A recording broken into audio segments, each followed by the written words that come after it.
Remo of Earth is a celebrity turned superhero with the powers of strength, speed, flight, and laser vision. These powers were given to him by an alien race named the Jikin, who hoped to enslave him and use him as a weapon. But before he became the Remo of Earth, he was Matthew Remtoll.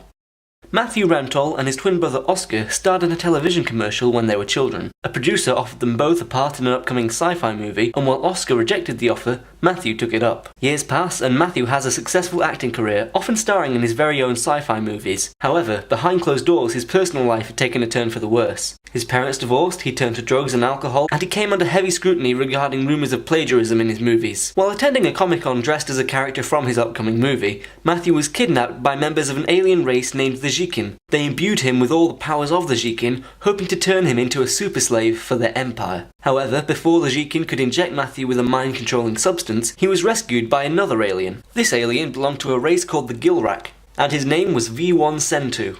When he introduced himself to Matthew decided his name was too complex and shortened it to Vincent. Vincent then explained that he was what's known as a Remo, someone who's in charge of protecting a planet from outside threats. And he told Matthew that he was fighting in a war against the Jikin and their tyrannical empire. Working together, Matthew and Vincent managed to stop the Jikin at the convention, but it cost Vincent his life. Matthew decided then to follow in Vincent's footsteps and use his newfound powers for good. He adopted the nickname of Remo as a way of commemorating the alien who had saved his life. The government at first wanted to control Remo, believing he might be reckless with his powers, but he told them they would never be able to stop him from doing what he believed to be right. They reached a compromise where Remo would still be able to operate freely, but the government would alert him to any situations thought to require his unique abilities. From then, Matthew Remtoll became the Remo of Earth, constantly fighting new threats, determined to turn over a new leaf, and determined to make sure that his planet would always be safe.